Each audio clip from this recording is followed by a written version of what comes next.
Hi students, in this lecture or in this video tutorial, I would like to teach the disease forecasting and disease epidemiology. Okay, first of all, we take the epidemiology and then we move towards the forecasting. Different forecasting simulation models or how disease remote sensing वगैरे त्याच्यामध्ये बघणार आहोत आपण. ठीक आहे, तर आपण स्टार्टिंगला disease epidemiology book. So epidemiology is nothing but the study of the environmental parameters that helps to disease progression. Okay, just I'm going to teach you about epidemiology. Look at the screen. Epidemiology. Epidemiology. Okay. So you know that the meaning of the endemic, pandemic, epidemic, sporadic. Okay, these are the different diseases on the basis of their occurrence or level of the disease. Okay, just see these terms and we move toward the epidemiology. Then epidemiology is it helps to the generally helps to the form the epidemics. Okay, epidemics means when large amount of area is covered by the disease propagule or it produces the disease in large amount within a speculated period. Okay, means disease एक मोठ्या प्रमाणात येतो त्याला आपण काय म्हणतो epidemics म्हणत असतो. And that study of that epidemics we called it epidemiology or study of the favorable parameters that helps to aggravate the diseases like moisture or humidity or sunshine or time period. Okay, host pathogens, then factors of the host, then factor of the pathogens. Okay, these are the all relative parameters we have to study in the epidemiology. Is a generally branch covers the meteorological data or any meteorological evidences we have to require for the estimation of the epidemic or severity of the epidemic. Okay, डिसीजची epidemic severity consider करण्यासाठी आपल्याला meteorological data असणं गरजेचं आहे. तर एपिडेमॉलॉजीचा meaning तुम्हाला माहिती आहे. तर just different we we have to know the disease triangle. तर तुम्हाला डिसीज ट्रायंगल माहितीच असेल. तर there is the three factors responsible for the disease triangle. One is the host, then second is the pathogen, then third one is the environment. Okay, these three parameters govern the successful epidemic.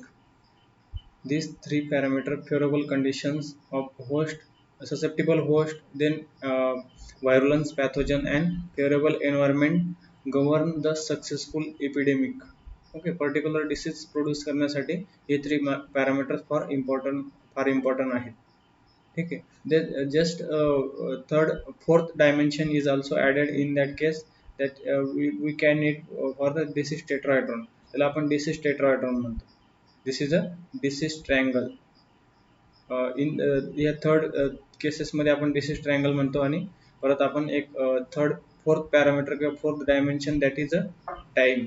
We collectively called disease tetrahedron. ठीक आहे. मग fourth dimension काय आहे? Time.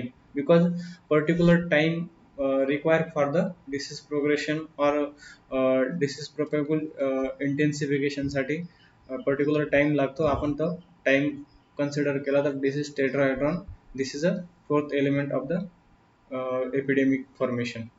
Okay, these are host should be susceptible, pathogen should be host should be susceptible, pathogen should be aggressive or virulent. It should not a virulent pathogen.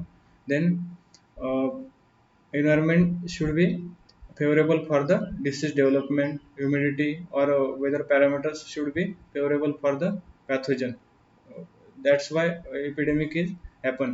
So we know the disease triangle. According to disease triangle we have to manage the disease. Okay, According to study of epidemiology, we can manage the disease by the different cultural operations, or taking the care about the uh, parameters of the disease triangle. तर ते disease ट्रायंगलचे parameter जे आहेत ते आपल्याला माहिती आहे, disease किंवा produce होतोय किंवा आपल्याला त्याच्या बाउंड्री माहिती आहेत. तर त्याच्यानुसार आपण इंटरव्हेन्शन ऑपरेशन्स किंवा स्प्रेइंग हे घेऊ शकतो. ठीक आहे. तर असं प्रकारचं ते फोरकास्टिंगमध्ये येतं तुमचं. तर आता एपिडेमॉलॉजीमध्ये आपण याचे पॅरामीटर जे आहेत, होस्ट, पॅथोजन अँड एन्व्हायरमेंट, और टाइम किंवा ह्युमन फॅक्टर जे आहेत, तर त्याच्यामध्ये आपण त्याचे जे factor affect the development of epidemics ते बघणार आहोत. डिफरंट फॅक्टर्स आहेत, it affect the development of the epidemic और development of the disease, successful disease. ठीक आहे. तर सेपरेट स्क्रीन घेऊ आणि त्याच्यावरती आपण डिस्कस करू.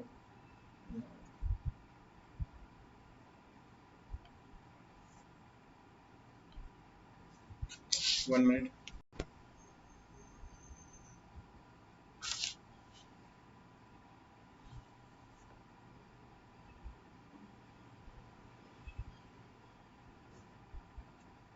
I think no problem.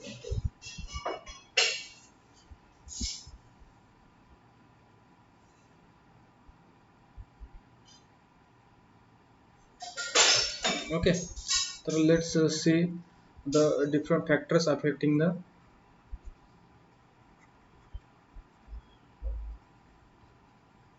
development of epidemic. Different factors, that is the first one is a host factor. त्याच्यामध्ये फर्स्ट वन आपण घेणार आहोत होस्ट फॅक्टर्स. तर होस्टचे कोणते कोणते फॅक्टर आहेत, ते फॅक्टर अफेक्ट करतात डिसीज प्रोग्रेशनला किंवा एपिडेमिक फॉर्मेशनला. त्याच्यामध्ये first is level of genetic resistance or susceptibility of host pathogen. Level of genetic resistance and susceptibility of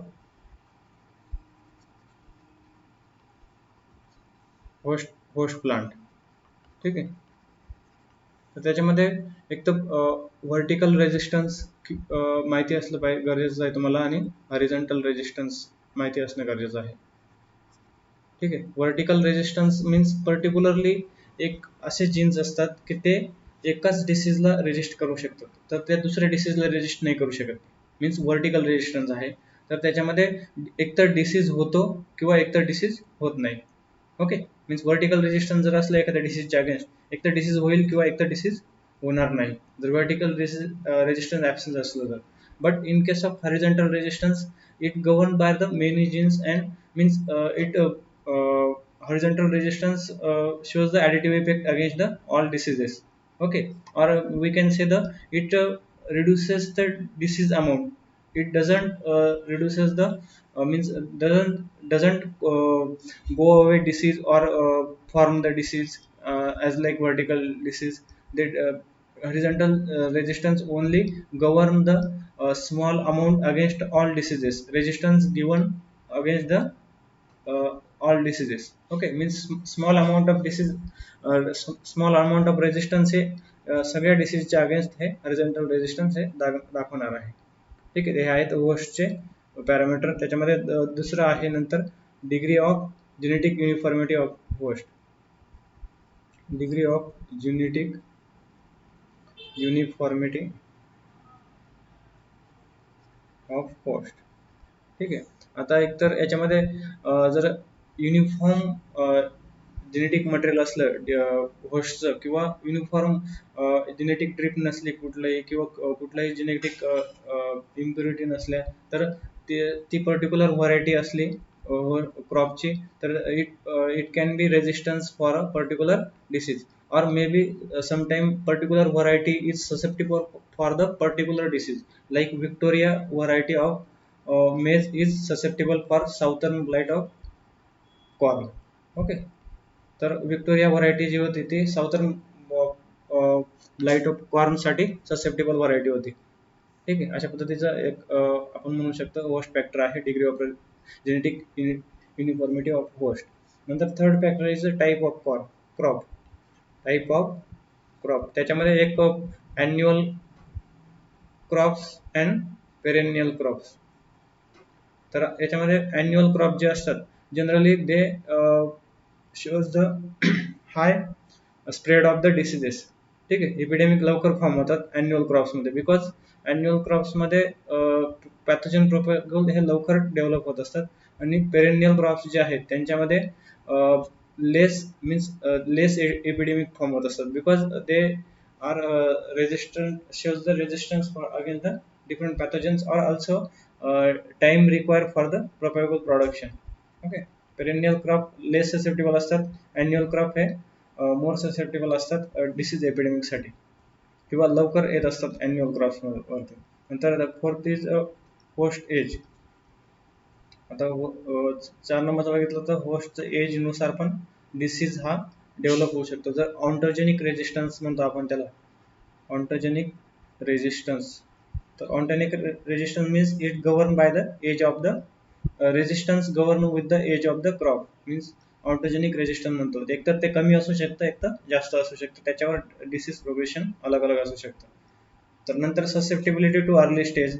काही पॅथोजन्स आहेत ते ससेप्टेबल असतात ते अर्ली स्टेजला. Like early stage means Pythium आहे किंवा फायटोप्तरा आहे. ते काय करतात, अर्ली स्टेजला इन्फेक्शन करत असतात आणि डॅम्पिंग ऑफ सिल्डिंगचं करत असतात. ओके, अशा पद्धतीचे आहेत. काही होस्ट आहेत ते होस्टचे काही पॅथोजन्स आहेत ते होस्टच्या अडल्ट एजला प्रिफर करत असतात. Like phytophthora late blight of potato होतो किंवा अल्टरनारिया पॅथोजन आहे. तर ते मॅच्युअर होस्टला प्रिफर करत असतात फॉर देअर रिप्रोडक्शन मीन्स त्यांचं एपिडेमिक हे लास्ट क्रॉपच्या लास्ट स्टेजला येत असतं. ठीक आहे, अकॉर्डिंग टू होस्ट एजनुसार आपण म्हणू शकतो. नंतर त्याच्यामध्ये फिफ्थ पॅरामीटर पण आहे होस्ट पॉप्युलेशन कंपोजिशन. तर होस्ट पॉप्युलेशन कंपोजिशनमध्ये आपण फक्त म्हणू शकतो population of the host.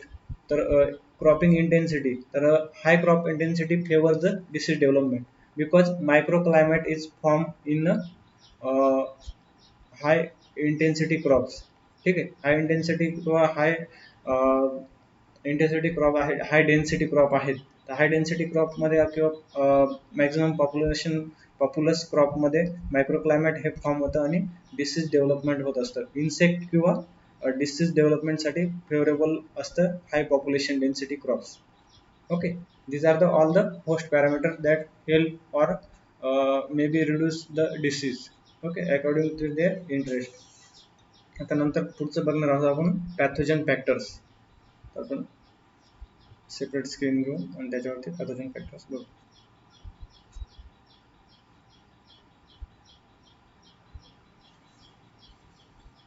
Second B part is pathogen factor. आता होस्ट फॅक्टर बघितले आपण, आता पॅथोजन फॅक्टर बघू. that responsible for the epidemic. Okay, means one that level of virulence or aggressiveness of pathogen. Okay, level of virulence or aggressiveness of the pathogen. जर व्हायरुलन्स असला किंवा aggressive असला pathogen तर तो लवकर डिसीज प्रोड्यूस करतो. आणि तो एकतर अव्हायरुलंट पॅथोजन असला किंवा काय म्हणतो त्याला अनॲग्रेसिव्ह असला पॅथोजन तर आपण तो डिसीज लवकर प्रोड्यूस करू शकणार नाही किंवा होस्ट त्याच्यामध्ये होस्ट रिॲक्शन होऊन तो निग्लेक्ट केला जाईल. ठीक आहे, means virulent pathogen should be necessary for the successful epidemic. Then second number is a quantity of inoculum near the host. Quantity of inoculum near the host. समजा एखादी field आहे तर फील्ड शेजारची फील्ड इन्फेक्टेड आहे तर quantity of inoculum जर present असला जास्त तर लगेच पॅथोजन हा शेजारच्या फील्डला इन्फेक्ट करत असेल तर मग we can say the directly proportional of quantity of inoculum on disease progression. Okay, quantity of inoculum is directly proportional to the disease progression. Then next third topic is that the type of reproduction of pathogen. Okay. Type of reproduction means early life cycle असते काही पॅथोजनची, किंवा they form the spores, maximum spore form करतात. Okay, asexually maximum spore किंवा लेस maximum reproduction rate असतो त्यांच्यामध्ये, maximum spore develop करत असतात. They are very aggressive आणि may produce the maximum disease and some vascular diseases. Like vascular diseases आपल्याला माहिती आहे सिस्टिमिक आहेत ते, तर त्याच्यामध्ये फ्युझेरियम आहे किंवा व्हर्टिसिलियम आहे. तर अशा पद्धतीचे जे आहेत फ्युझेरियम किंवा व्हर्टिसिलियम, ते लेस डिसीज प्रोड्यूस करतात किंवा सीझनमध्ये एकदाच डिसीज प्रोड्यूस करतात. ठीक आहे, कारण की ते सिस्टेमिक आहेत तर त्यांच्यामध्ये स्पोरुलेशन हे जास्त होत नसतं. जे लोकल इन्फेक्शन कॉज करत असतात लाईक अल्टरनारिया, कोलेट्रिकम, स्करुलारिया, ते पॅथोजन लवकर स्पोरुलेशन करतात आणि किंवा रस्ट आहे तर ते पावडर मिल्ड्यू, डाउनी मिल्ड्यू आहे, ते लवकर इन्फेक्शन करत असणारे प्लांटला, बिकॉज पॅथोजन प्रोपेगुल हा लवकर प्रेझेंट असणार आहे. नंतर फोर्थ नंबरचा पॅरामीटर आहे त्याच्यामध्ये इकॉलॉजी ऑफ द पॅथोजन. ठीक आहे, ecology of the pathogen means same त्याच्यामध्ये स्पोअर वगैरे हेच टॉपिक आहे इकॉलॉजी ऑफ पॅथोजन मध्ये पण. ठीक आहे. नंतर मोड ऑफ स्प्रेड आहे. मोड ऑफ स्प्रेड ऑफ पॅथोजन. तर मोड ऑफ स्प्रेड ऑफ पॅथोजन मध्ये आपण म्हणू शकतो की बाय एअर ट्रान्समिशन होत आहे, लाईक युरोडे स्पोर आहेत किंवा रशचे बाकीचे स्पोर आहेत, तर ते बाय एअर ट्रान्समिशन होतं आणि लवकर प्रोपगेशन होत असतं त्या स्पोरचं on leaf surface.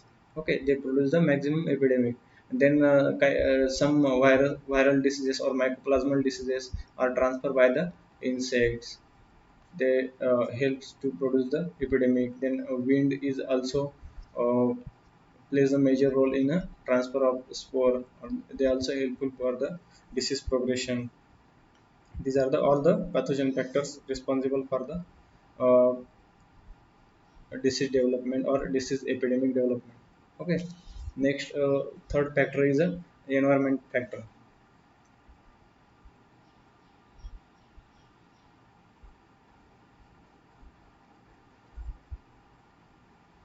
Third factor, C factor is the environment factor. Environmental factors. तर एन्व्हायरमेंटल फॅक्टर्स मध्ये आपल्याला माहिती आहेत मॉइश्चर आहे. ठीक आहे. नंतर सनशाईन किंवा आपण त्यालाच म्हणू शकतो लाईट. ठीक आहे. नंतर आहे moisture, relative humidity, RH. Moisture आणि रिलेटिव्ह ह्युमिडिटी सेमच पकडला तरी चालेल. ठीक आहे. नंतर अजून टेम्परेचर आहे, विंड आहे किंवा विंड वेलोसिटी, असे एन्व्हायरमेंटल पॅरामीटर्स हे प्रेझेंट असतात. त्याच्यामध्ये आपण म्हणू शकतो जेव्हा मॉइश्चर मॅक्झिमम मॉइश्चर असतं तेव्हा पिथियम असेल किंवा सॉइल मध्ये जे प्रेझेंट असतात पॅथोजन्स, ते मॅक्झिमम मॉइश्चरला इन्फेक्शन करत असतात. ठीक आहे. पिथियम आहे, फायटोप्थोरा आहे किंवा रायझोक्टोनिया आहे, हे मॅक्झिमम मॉइश्चर असलं तरच डिसीज प्रोग्रेशन करत असतात. तसंच काही पॅथोजन, एरियल पॅथोजन मध्ये पण मॅक्झिमम मॉइश्चर लागतं जर्मिनेशनसाठी, स्पोर जर्मिनेशनसाठी, तेव्हा ते डिसीज प्रोड्यूस करतात. तर काही पॅथोजनसाठी मॅक्झिमम मॉइश्चर लागणार आहे आणि काही पॅथोजनमध्ये लेस मॉइश्चर असलं तर प्रेझेंट करतात. Like spore of powder mildew. Powder मिल्ड्यूच्या स्पोरमध्ये जवळजवळ 70% वॉटर असतं. तर जर मॅक्झिमम वॉटर प्रेझेंट असतं लिप सरफेसवरती तर हा स्पोर जर्मिनेशन करत नाही.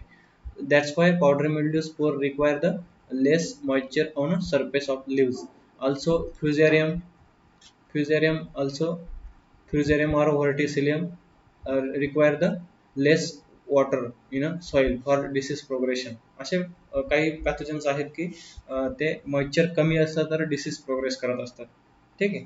दिस is a relation with the moisture of different pathogens. Then sunshine or light.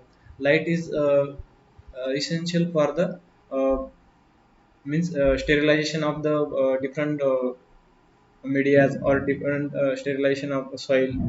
जर लाईट प्रेझेंट असलं तर ते इन्व्हर्सली प्रोपोर्शनल आहे स्पोर काउंट मध्ये लाईटचं. मीन्स जर लाईट जास्त प्रमाणात एक्सपोजर असलं, लाईटचं एक्सपोजर असलं किंवा सनलाईटचं एक्सपोजर असलं तर एक्सपोजर मग आता जे स्पोर असतात किंवा जे पॅथोजन प्रोपेगुल असतात किल होतात due to the temperature increase झाल्यामुळे. ठीक आहे. तसंच इन्सेक्ट मध्ये काही हिडन डॉर्मंट स्टेजेस असतात लाईक प्युपा किंवा हायबरनेशन मध्ये गेलेले इन्सेक्ट, तर असे प्युपल स्टेजेस ह्या किल होतात due to the operations of sorry due to the sunshine or light, लाईटला एक्सपोज झाल्यानंतर. कारण की लाईटमध्ये UV रेज असतात, तर काही अल्ट्राव्हायोलेट रेज डायरेक्ट मायक्रो ऑर्गॅनिझम्सला किल करत असतात, हार्मफुल असतात किंवा म्युटेशन करत असतात त्यांच्यामध्ये. तर बॅक्टेरियाला UV लाईट, व्हायरसेस आणि बॅक्टेरिया हे UV लाईटमध्ये जास्त वेळ सर्वाइव्ह करू शकत नाही. ठीक आहे. नंतर आहे आपण मॉइश्चर बघितलं, म्हणजेच रिलेटिव्ह ह्युमिडिटी बघितली.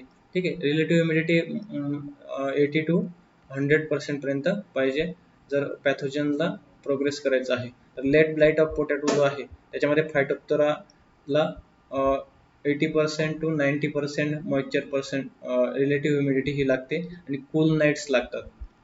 पॅथोजनला प्रोग्रेस करण्यासाठी कूल नाईट्स पण लागत असतात. ठीक आहे. अजून परत ड्यू फॉर्मेशन पाहिजे.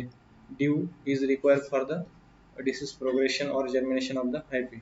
Then temperature is inversely proportional for the disease progression. means जसं टेम्परेचर इन्क्रीज होतं तसं काही बॅक्टेरिया आहेत किंवा व्हायरसेस आहेत, तर ते त्या टेम्परेचरला सर्वाइव्ह करू शकत नाही, किंवा फंगल टिश्यूज आहेत तर त्या टेम्परेचरला सर्वाइव्ह करू शकत नाही. जनरली ते favours the correlation in a lower temperature. That's why temperature is one of the physical factor is used in a disease management. Okay. The next one is a wind. Wind also helps to disease transfer or propagule transfer किंवा dissemination साठी ही help करत असते. ठीक आहे. विंडचा तो role आहे, wind इंटेन्सिटीचा. और direction of wind जो आहे त्याच्यावर पण डिपेंड करतं की कोणत्या साईडला पॅथोजन प्रोपॅगुल हा डिसेमिनेट होतो आहे. असे जे आहेत त्याच्यामध्ये आपण 3 फॅक्टर बघितले. त्याच्यामध्ये एक पॅथोजन फॅक्टर, होस्ट फॅक्टर आणि एन्व्हायरमेंटल फॅक्टर. पण आता एक फॅक्टर नवीनच ऍड केलेला आहे, तर ह्युमन फॅक्टर्स. ठीक आहे. काही ह्युमन फॅक्टर्समुळे पण डिसीज हे प्रोग्रेस होऊ शकतात. लाईक ह्युमन फॅक्टर्समध्ये आपण डी पार्ट देऊन त्याला ह्युमन फॅक्टर्स घेऊ शकतो. तर ह्युमन फॅक्टर्समध्ये कोणते कोणते फॅक्टर घेऊ शकतात, त्याच्यामध्ये साईट ऑफ सिलेक्शन. तर आपल्याला क्रॉप किंवा फील्ड हे करायचे, कल्टिवेट करायचे, तर त्या कल्टिवेशनसाठी we have to select the site that should be disease free. Okay. Disease free site selection करायची आहे, किंवा that soil type is a better for the disease resistance. Soil type आहे तिथला सॉइल टाईप हा डिसीज रेजिस्टन्स असला पाहिजे. किंवा आपण pomegranate, for take a example, pomegranate planting करतो आहे, तर पोमोग्रॅनेटसाठी आपल्याला एक सँडी लोम सॉइल पाहिजे, किंवा हलकी सॉइल पाहिजे, लाईट सॉइल पाहिजे. बिकॉज जर आपण ब्लॅक कॉटन सॉइलमध्ये पोमोग्रॅनेट प्लांट केले तर त्याच्यामध्ये फ्युझेरियम किंवा जे तुमचे विल्ड कॉझिंग ऑर्गॅनिझम आहेत त्यांच्यामध्ये जास्त प्रमाणात राहू शकतात, आणि तुमचं पोमोग्रॅनेटचं प्लांटेशन हे कोलॅप्स होतं ड्यू टू द विल्ड. म्हणजे असे बेसिक आपल्याला माहिती पाहिजे की कोणत्या साईट मध्ये कोणते क्रॉप्स हे इझिली येऊ शकतात according to the their soil types or their topography. असे डिफरंट पॅरामीटर्सने साईट सिलेक्शन आपण करू शकतो पर्टिक्युलर क्रॉप कल्टिवेशनसाठी. ओके. नंतर नेक्स्ट अजून एक human selection of propagation method. तर प्रोपगेशन मेथड आपण सिलेक्ट करू शकतो. तर कोणत्या मेथडने आपण शेड्स यूज करतो आहे शुगर केनमध्ये, तर shades should be the treated with the solution of the chemicals. Okay. असे काही जे प्रोपगेशन मेथड्स आहेत, तर फ्लॉवर्समध्ये असतील किंवा तुमचे काही क्रॉप्स असतील तर त्यांच्या प्रोपगेशन मेथड आहेत ट्यूबर क्रॉप्स. ते प्रोपगेशन मेथड यूज करत असताना ही काळजी घ्यायची आहे की डिसीज फ्री सीडलिंग असल्या पाहिजे किंवा डिसीज फ्री मटेरियल असलं पाहिजे. जर आपण सीड यूज करतो आहे तर seed should be the disease free or from the registered seed. Means registered seed किंवा आपण सर्टिफाईड सीड यूज केलं पाहिजे, किंवा सीड ट्रीटमेंट केलेली असली पाहिजे, असं एक प्रकारचं माहिती असणं गरजेचं आहे आपल्याला. Next one is the cultural practices. तर कल्चरल प्रॅक्टिसेस पण हे काय ह्युमन्सवरती डिपेंड आहे. आपण कल्चरल प्रॅक्टिसेस कशा पद्धतीचे घेतो आहोत क्रॉपमध्ये, लाईक ट्यूबर क्रॉप आहेत किंवा अदर क्रॉप आहेत जसं कॉटन आहे, तर त्यांच्यामध्ये आपण इंटरकल्चरल ऑपरेशन घेत असतो. त्याच्यामध्ये वीड जे आहेत, वीड पण नाहीसे होतात इंटरकल्चरल ऑपरेशन घेतल्याने. काही इन्सेक्ट असतात, त्या इन्सेक्टचे स्टेजेस हे डॅमेज होतात डॅमेज झाल्यामुळं तुमचं व्हायरस ट्रान्समिशन होत नाही जर इन्सेक्ट पॉप्युलेशन कमी झालं तर. नंतर परत याच्यामध्ये जे कोलॅटरल होस्ट प्रेझेंट असतात लाईक ग्रासेस वगैरे काही वीड आहेत ते कोलॅटरल होस्ट हे डॅमेज होतात आणि डिसीज प्रोग्रेशन हे रिड्यूस होतं. ठीक आहे, हे मेन फॅक्टर. नंतर मायक्रोक्लायमेट प्रोडक्शन जे आहे ते पण मायक्रोक्लायमेट प्रोडक्शन पण हे कमी होतं कल्चरल प्रॅक्टिस केल्यामुळे. नंतर introduction of new pathogen like याच्यामध्ये introduction of new pathogen.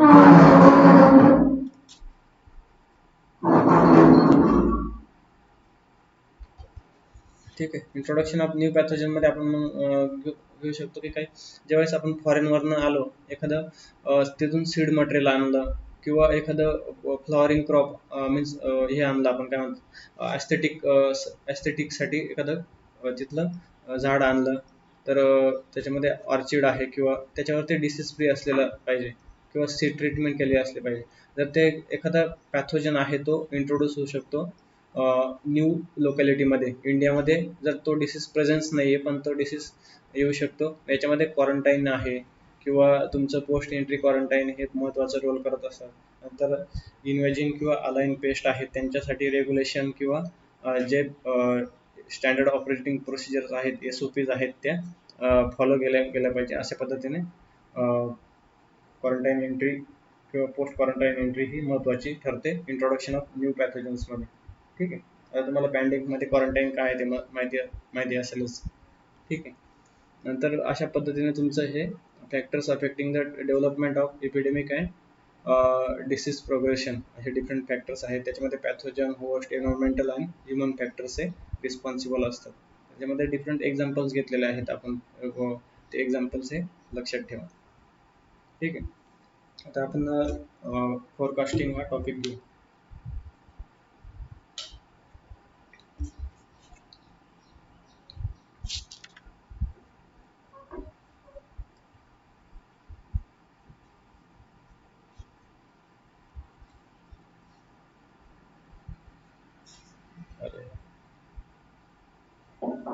Disease forecasting किंवा फक्त फोरकास्टिंग पण म्हटलं तर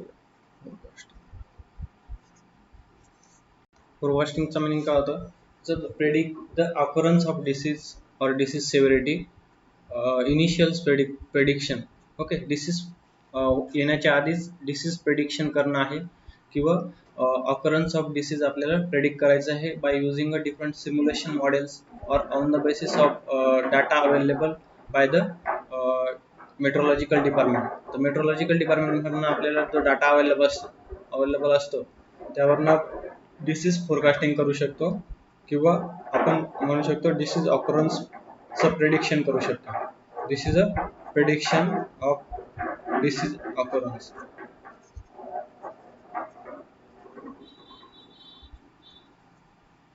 okay, prediction of disease occurrence.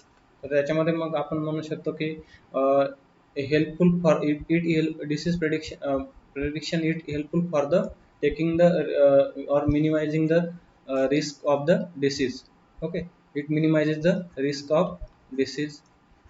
Future डिसीजची रिस्क ही मिनिमाइज करत असतो. नंतर त्याच्यामध्ये वेन डिसीज विल ऑकर आपल्याला ते माहिती असतं. वेन और what disease will be occur at on the basis of meteorological data or when rainfall is coming or when relative humidity is get increases, we can predict that data and according to there we have to use the crop variety which will be resistant for particular disease or reduces the cost of production or make sure that the prevention sprays we take for the disease reduction. Then resistant variety identify the research gap. ठीक आहे, तर काही research gap असेल तर तो आपण identify करून त्याचा लॅक्युना हा कम्प्लीट करू शकतो. डिसीज फोरकास्टिंगने आपल्याला हे असं हेल्पफुल आहे. ठीक आहे, त्याच्यामध्ये मग रिमोट सेन्सिंग आहे. आपण डिसीज फोरकास्टिंगसाठी रिमोट सेन्सिंग यूज करत असतो. ठीक आहे, remote sensing we know that this is a imaging और सॅटेलाइट इमेजिंग असते. त्याच्यामध्ये satellite imaging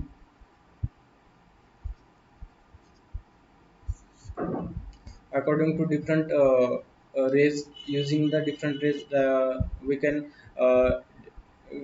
that radiating images or aircraft images can say the cropping pattern or maybe say the future prediction of the disease. Okay, त्याच्यामध्ये जे future प्रोडिक्शनला आहे त्याच्यामध्ये मग आपण म्हणू शकतो रिमोट सेन्सिंगचा यूज करून, means actual without actual physical contact न करता आपण काही कम्प्युटरलाइज टेक्नॉलॉजी यूज करून किंवा सॅटेलाइट इमेजिंगचा यूज करून आपण तिथल्या एरियातला डिसीज प्रोग्रेशन किंवा एरिया अंडर डिसीज प्रोग्रेस कर आपण कॅल्क्युलेट करू शकतो. ठीक आहे.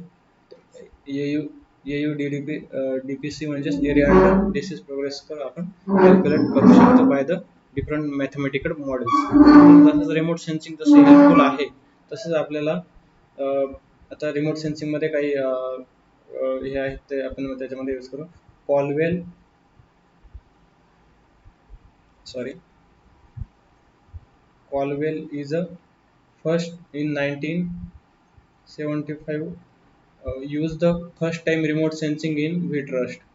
ठीक आहे, हे लक्षात ठेवा. Caldwell in 1975 first time used the remote sensing in a Wheatrust measurement, and in India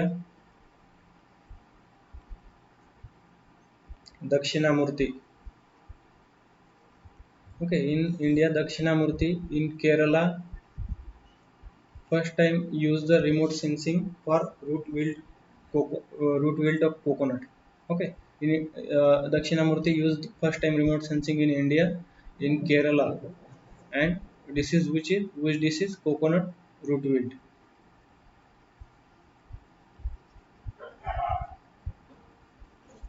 coconut root wilt साठी रिमोट सेन्सिंग ही फर्स्ट टाइम इंडियामध्ये यूज केली गेली होती.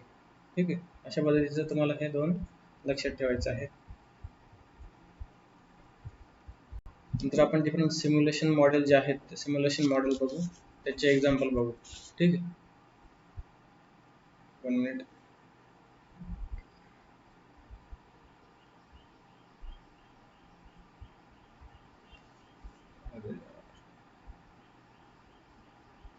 सिम्युलेशन मॉडेल मध्ये सिम्युलेशन मॉडेल्स. ठीक आहे, so what is mean by simulation model? Simulation means this is computerized technology. तर simulation means we have to run that dry run म्हणू शकतो आपण त्याला, किंवा एक प्रकारचं आपण रंगीत तालीम जसं म्हणतो आपण त्याला सिम्युलेशन आहेत. एक सिम्युलेशन मॉडेल्स असतात, तर ते मॉडेल्स यूज करून आपण डिसीज हा थांबवू शकतो किंवा डिसीज प्रेडिक्ट केलेले जे असेल तर त्यानुसार आपण ॲक्ट करू शकतो. तर अशासाठी डिफरंट सिम्युलेशन मॉडेल्स हे डेव्हलप केले गेलेले आहेत, लाईक टेम्परेचर, मॉइश्चर किंवा यांच्या बेसिसवर हे सिम्युलेशन मॉडेल्स हे डेव्हलप केले गेले आहेत. तर त्याच्यामध्ये आपलं जे एस्टिमेट आपण डिसीज येण्याच्या आधी यील्ड लॉस हा एस्टिमेट करू शकतो. We can estimate the yield loss without actual happening of the disease. Okay, then we can minimize this yield loss by taking the different intervention operations. Okay, Wagner and Horsfall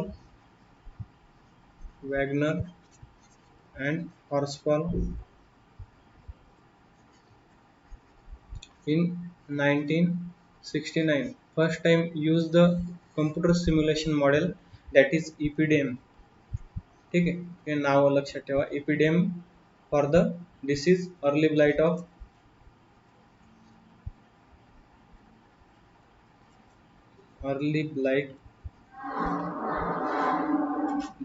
tomato. ठीक आहे, alternaria blight जो आहे टोमॅटोमध्ये, तो first time त्याच्यावरती disease simulation model हे invent केलं होतं किंवा डिसीज सिम्युलेशन मॉडेल डेव्हलप केलं होतं first time in world, WagonR and हॉर्सफॉल in 1969. हे लक्षात ठेवा. ठीक आहे, तर त्याच्यामध्ये डिफरंट मॉडेल्स आहेत, तर ते फेमस आहेत सिम्युलेशन मॉडेल्स. त्याच्यामध्ये आपण एक एक घेऊ, one by one separate screen घेऊ आणि त्याच्यावरती बघू. ठीक आहे, ते फक्त लक्षात ठेवायचं आहे तुम्हाला. एका ठिकाणी लिहून घ्या आणि ते म्हणजे तुमच्या डोळ्यासमोर असतील ते असे The Circos. Circos is used for the Cercospora blight of celery. Cercospora blight of celery. Okay, this is a simulation model. And then next one is a Mycos. That is Mycospirilla blight of chrysanthemum.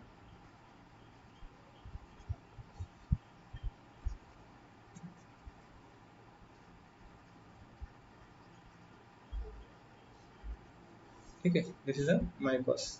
The next is the Epime. Epime is used for the southern corn leaf blight. आता इथं common लक्षात ठेवायचं सर्कॉस means सर्कस्पोराचा आहे तो मायकॉस means मायकोस्पेरेलाचा आहे असे थोडे काही कॉमन शब्द आहेत काहींमध्ये आता एपीमे मीन्स साऊथर्न कॉर्न ब्लाइट आहे तर साऊथर्न कॉर्न ब्लाइट मध्ये तो मेडिस आहे याचं नाव त्याच्यामुळे एपीमे असं नाव दिलेलं आहे साऊथर्न कॉर्न ब्लाइट हा अमेरिकामध्ये हा डिसीज जास्त फर्स्ट टाइम आला होता तिथंच ते सिम्युलेशन मॉडेल डेव्हलप केलं होतं नेक्स्ट आहे एपीवेन इपिवेन म्हणजेच ॲपल स्कॅबसाठी आहे तर ॲपल स्कॅबचा कॉझल ऑर्गॅनिझम आपल्याला माहिती आहे वेंचुरिया इनोकुलिस सजेस्ट वेन इपी वेन सजेस्ट द वेंचुरिया हे लक्षात ठेवू शकता तुम्ही नंतर आहे एपिडेमिक एपिडेमिक मध्ये व्हीट रस्टचं एक्झाम्पल आहे ठीक आहे नंतर आहे नेक्स्ट बर्सिम वन barley leaf rust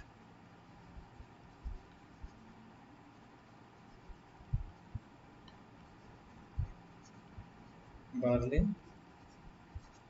lip rust ठीक आहे नंतर नेक्स्ट आहे इपिग्रॅम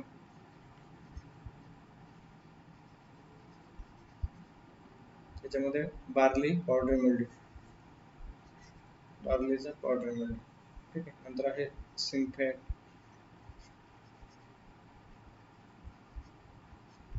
सिम्फी दिस इज अ पोटॅटो लेप लाईट